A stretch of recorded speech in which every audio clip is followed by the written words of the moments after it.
Good morning, everyone, and welcome back to the Namaste Experience. Isn't that exciting? Yes. The Namaste Experience. That says so much more than just say, welcome to Namaste. It just feels like it's more dynamic than Namaste Experience. And whatever you think the experience is what it is. It's up to you. You decide. But it's an experience. And that's the key. You're going to have an experience today. I guarantee it. It's going to be fun, and I'll tell you in a moment why. But I am going to be only introducing things this morning. Then I'm going to be stepping back. I'm going on a mission of mercy, in case you didn't hear. Nikki and I are going to go to the shelter and get Carmelita. Nikki ordered a vest that says "Adopt Me." By the way, if there's anybody out there in Zoom land who would like to adopt a wonderful, very energetic, very cat oriented dog, just kidding about that part, let me know. We'll fly her to you.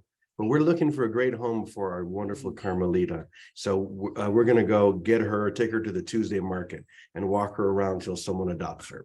Oh, Yeah. Oh, I didn't. It says "Adopt Me." Yeah. Isn't that great? Well, that was Calico's. Well, no, the vest was Nikki's idea. The Tuesday market was Calico's idea. maybe we could post a video of it. Maybe. Well, maybe we'll take a video of us at the Tuesday market. That's a good idea. So that being said, I am going to first of all, I look back at the daily word, which is cheerful. I am cheerful. And I usually like to take the daily word and then dive deep and dig up some really great stuff. And I don't know what to do with that one. They do. I am cheerful. And I had a feeling that John might know. Reverend John, our wonderful Unity minister for the month, I had a feeling he's a pretty cheerful guy. He may very well have the exact formula for us. So I'm going to turn the session over to John and let him take us away. So I just thought I'd say hi and introduce him. And now I'll turn it over to John. Welcome. Thank you so much. Thank you so much. Yeah.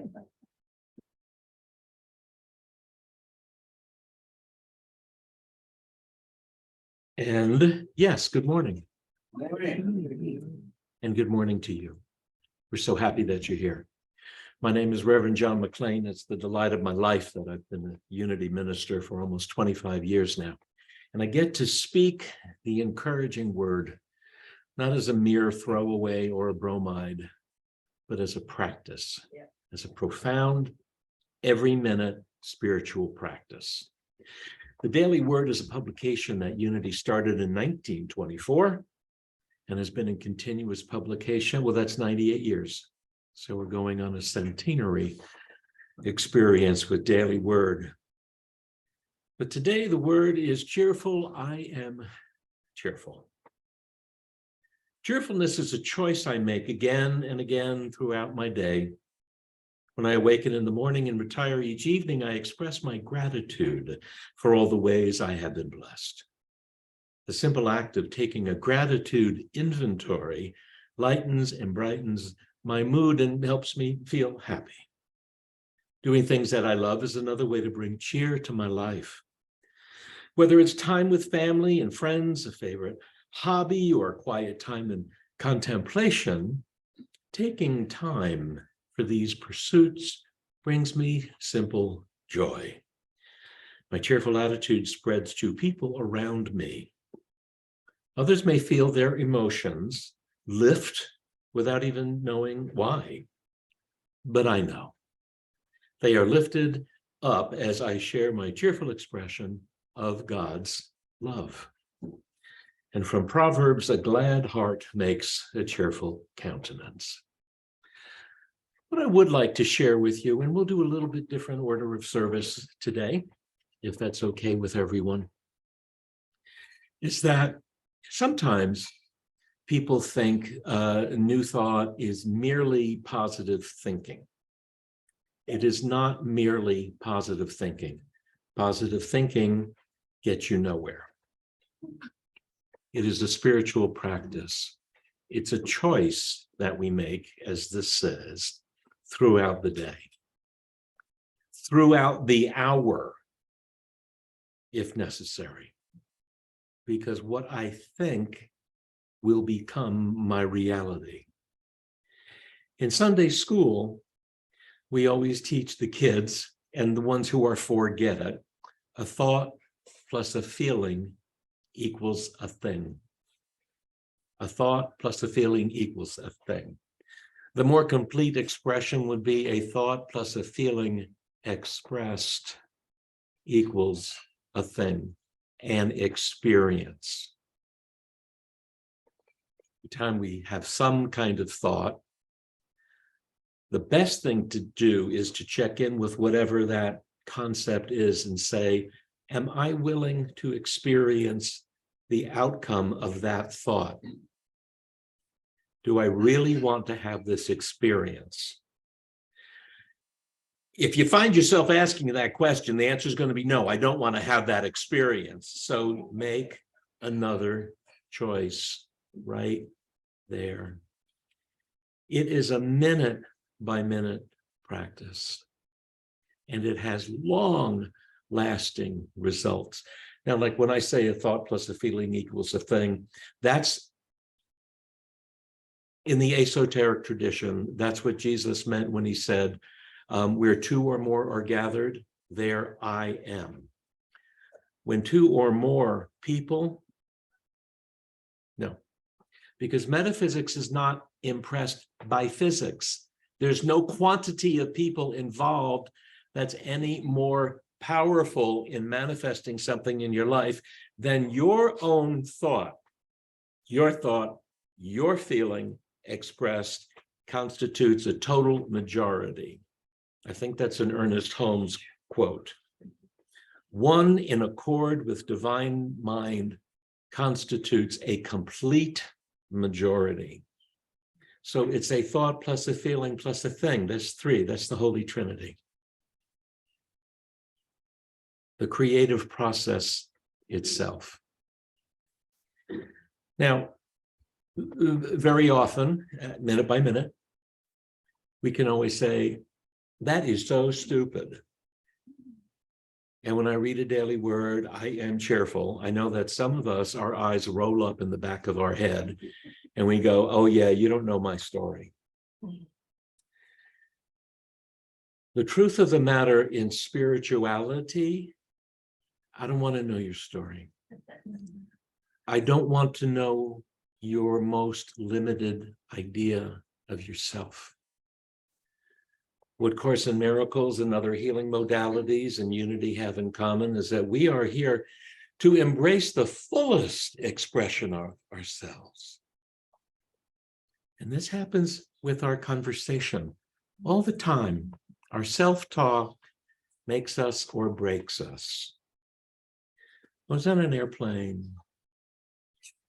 Well, it doesn't matter when it was. I was on an airplane. And this young hip person was sitting next to me. And I'm kind of shy. I don't strike up conversation with strangers. But he turns to me, hi, how you doing? I'm great, blah, blah, blah, blah. And he says, you want to hear the worst travel experience I ever had? And I said, no. But I do want to hear about a travel experience where something unexpected happened for you. And he sat there for a second, and I said, okay, if you can't think of one, I'll tell you one. And I had been in Barcelona. I was supposed to fly from there to Amsterdam, maybe, and then back to Seattle. Okay. And the plane got canceled when we got to Amsterdam. So I could say, you know, they're messing with. I got to stay in Amsterdam for 24 hours for free in a hotel. What a miracle. What a miracle. And I gave him some of the details of, you know, what went on and how I used the time. We even got a voucher for meals in the hotel. And, you know, he just couldn't think of anything to say. He couldn't think of anything to say. He could have said, I'm grateful that I can afford a plane ticket. But we're so in the habit of seeking community by sharing our sadness and what's wrong in an effort for you to feel sorry for me. And bless us all. Bless us all. It happens, right? But that is a low value aspiration. Wanting you to feel sorry for me is a low value aspiration. And I would love to have a high value aspiration. A high value aspiration. What is that? It's like, oh, that's the person that I want to get to know more. And that's the person that I want to have lunch with before I leave here. And that's the guy that I want to share more about living in Washington with. These are high value aspirations because they enrich my life experience. They make my world bigger. It's not a game. It's a spiritual practice. And even when things are really tough, and frankly, things are really hard for most of the 7 billion people on this planet. They're really hard in a way that we don't know. The thing to do is I was going to say be Franciscan. I can't make that claim, but be Franciscish. Lean in to where help is needed. Don't complain about it. Don't complain about what the government is or is not doing in any country on this planet. It's not their job. If you see it, it's yours. So where there is sorrow and strife, how do I lean in to lend a hand? I mean, we know the story about Mr. Rogers talking to children about when children see tragic things on the news, what to do and how to handle trauma like that, and where is God in that situation. And when he was a little boy, his mother used to say to him, look for the helpers. Look for the helpers in any situation. We can always do that.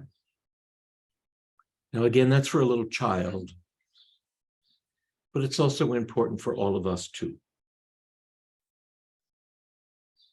Horrible things happen.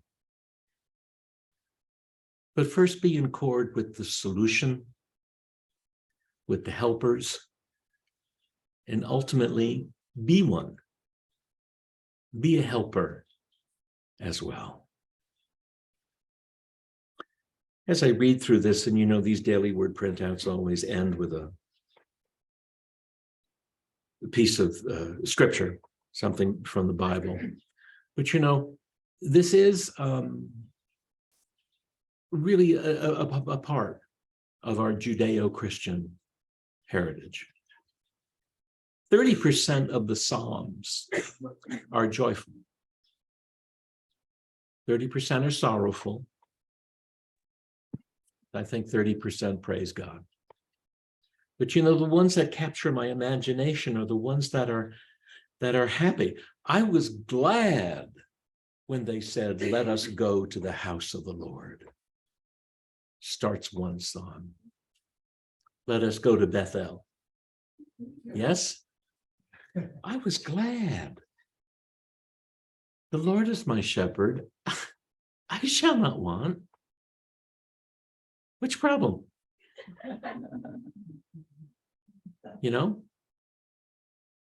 This is taken care of. This is taken care of. So to be cheerful is to be in right relationship, if you will, even with what we call divine order. Has anybody ever heard that expression?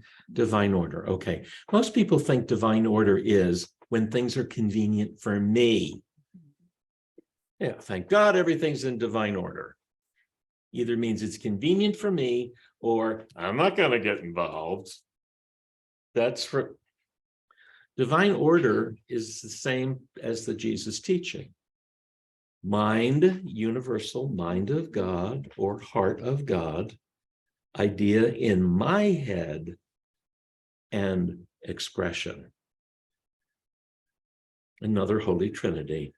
Mind, the source of all consciousness and all creation.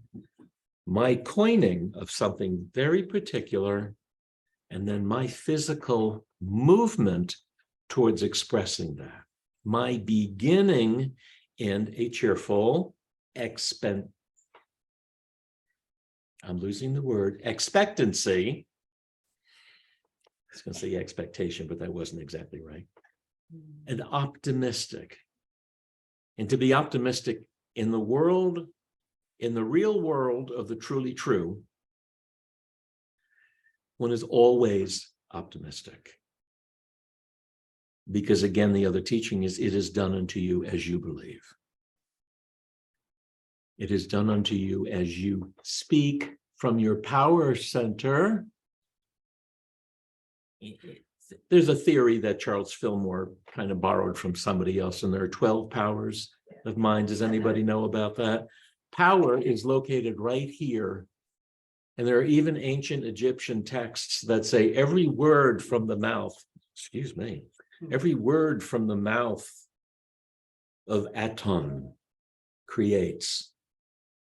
This is 5,000 years old, this teaching, the spoken word, thought, feeling, begins the creative process. Our Sufi friends say, when I take one step toward the beloved takes 100 steps towards me.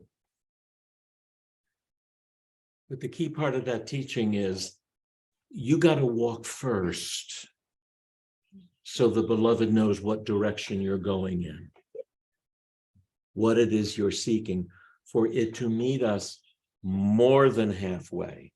This is the creative principle of the universe in action. And if you look for it, you will see it 100 times a day. If you are a practitioner of any length of time, you should never be surprised by any outcome. Because as a way of working, we help to create. Do we create everything? No. You ain't that powerful. You know, you're not Glinda the Good Witch. But for the most part, most of our experience is our creation. And so with a positive, if you will, cheerful, if you will, high expectation of good, if you will, attitude, worldview, mindset, you can expect over the long run of your life to have a positive, cheerful, health-filled experience.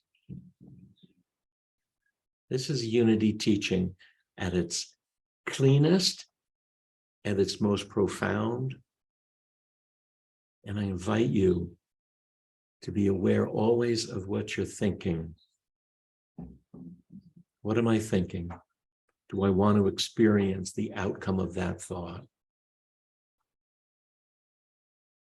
And this is how we create our life experience. I think what I would like to do is let's have 1 minute of silence after I finally stop talking. And then Scott is willing to sing. So Scott will sing us out of the silence, if that's okay with everybody, especially Scott. Yes, that works for you. All right. So I invite you to make yourself as comfortable as possible, even giving thanks that there's a wheelchair and somebody came to fetch Margaret, Thank you. who is otherwise immobile this morning. Yeah. This is not simplistic stuff. This is wow. Japanese have an expression from the ceramic tradition, and it's called the happy accident, about something that is not planned but will happen in the kiln after you make a piece of pottery and you put it in the kiln, and then some pots will come out with this amazing flash of color, and it's called the happy accident. I didn't plan it, but there it is. So let's all contemplate what the happy accident could be for us. So again, sit in the chair, lean back, let the full weight of your cares, your concerns, be received by the chair you're sitting in, because it knows how to relieve us of that and to transmit it deep to the center of the earth, where that energy can be used for something higher and finer and better. Know that you are here as a perfect expression of the creative process we call God. We know that God is love, and love is the self-givingness of spirit,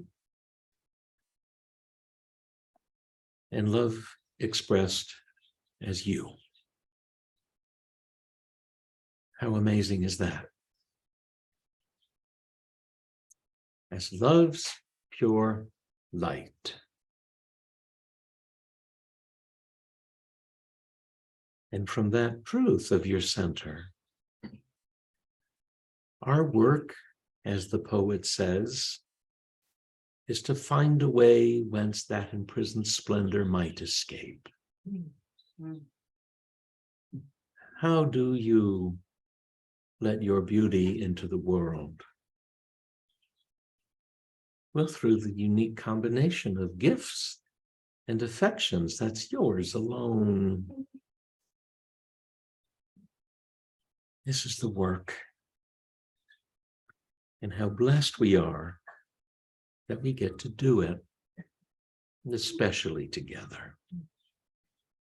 So I invite you for 1 minute, for 60 seconds, to fully accept yourself as you are. And as God said when it created the cosmos,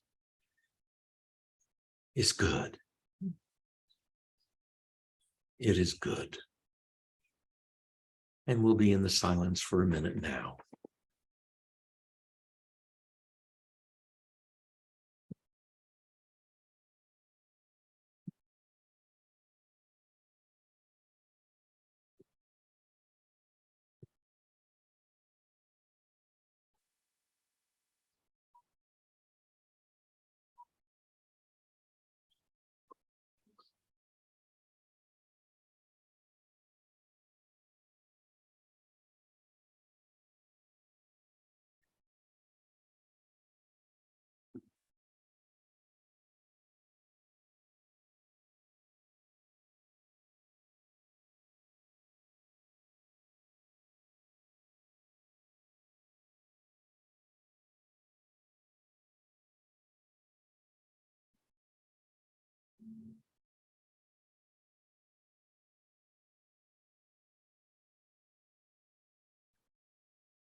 We interrupt this silence to bring you a special news bulletin.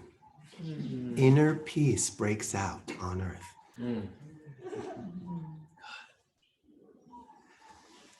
The song I want to sing goes down best when I tell you the story of how it came to be. I was in my early 20s and I was in New York City. I was dating a woman who was in medical school in Boston, and I had a bus ticket and I was planning to visit her. It was Friday morning, all excited. And she called me and said, I have too much studying to do. I can't see you this weekend. So I was really disappointed, frustrated, and that's natural. But what was interesting was I noticed my mind starting to project that I was going to be miserable Friday night, Saturday morning. I saw how I was going to be miserable and lonely Saturday night. I just planned a whole weekend in my head of misery. And I knew enough to know that that wasn't supporting my good cheer. And I did something outrageous. I walked into New York City and I started going up to people and saying, I just want you to know that I love you. And most people would just go or walk away and not even make eye contact. But I started getting more and more frisky, and I would say things like, I want you to know that I love you, and I'm not even religious, and I don't want any money, and I don't want anything from you, but just to receive that you are loved. And each time I did it, I had more and more joy and more fun. Occasionally, somebody would stop and say, thank you. I needed to hear that. When I got home that night, I realized my whole weekend had changed. I was joyful. I was ready to be joyful the next day. And I wrote this song to express my joy. Ooh, once upon a time I forgot. I'm the one that's writing this here plot. My memory got soft and I wrote myself off in a well-worn cage. Then in time I started to find I was getting bored with the same old storyline. I picked up a pen and returned once again to a fresh, clean page. I started writing, I have no allegiance to pain. I am remembering again that there's always love to send. I remember again, I have no allegiance to pain. I am remembering again that there is always love to send. I remember again. One day I went off to school where I was supposed to learn the rules. There was a right way and wrong, but my heart had a song that I wanted to sing all day. Tried to go along with the crowd. I learned it wasn't cool to sing out loud. So I buried my joy like some forbidden toy till I found the strength to say, I have no allegiance to pain. I'm remembering, I am remembering again. There's always love, there's always love to send. I remember again. I pledged my allegiance to guilt and fear somewhere along the road. But now I'm remembering why I'm here. A pledge that I made much longer ago. Once upon a time I forgot what it meant to love and honor Scott. I thought my solution was swift prosecution, so I put myself on trial. Then in time it started to dawn that my inner jury might be wrong. I reopened the case to discover God's grace and walked out of court with a song I was singing. I have no allegiance to pain. I am remembering again that there is always love to send. I remember again,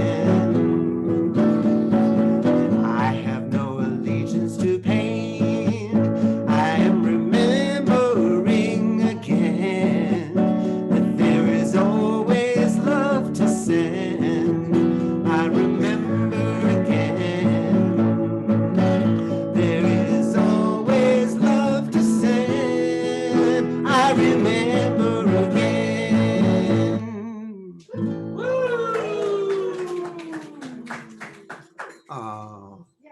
Thank you. And I'd like to close with a little message from the spiritual Dr. Seuss. And this is a little piece of a longer piece, but it's like the final confession. Imagine going into a booth and this is going to be your last confession. You're done with confession. And you say, Father, forgive me, for I've been pretending that something was wrong with me that needed mending. I thought there were hoops that I must jump through first before being cheerful and knowing my worth. Now I am finding my treasures on earth are here in my body, my temple, my church. Oh, the moments I missed and the joys I denied me to atone for some guilt that I thought had to guide me.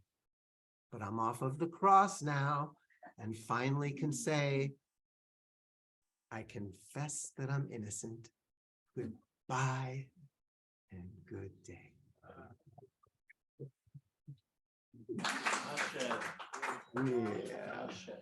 Yeah. Yahoo.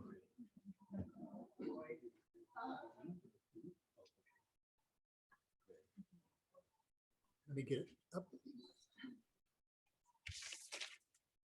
Thank you so much, Scott. And I was able to see a few thumbnails when I wasn't in this chair. So to Judy Heichel, thank you for getting up and dancing and shaking what your mama gave you. We think that's the highest form of praise is when you get up and dance. So thank you very much. Well, Thank you all for being thank you. here I didn't think anybody today. noticed. And thank you, Chris, for your tech support. We couldn't do it without you. And let's close with the prayer for protection together, please. The light of God surrounds us. I am the light. And light of God. The love of God enfolds us. I am the love of God. Power of God protects us.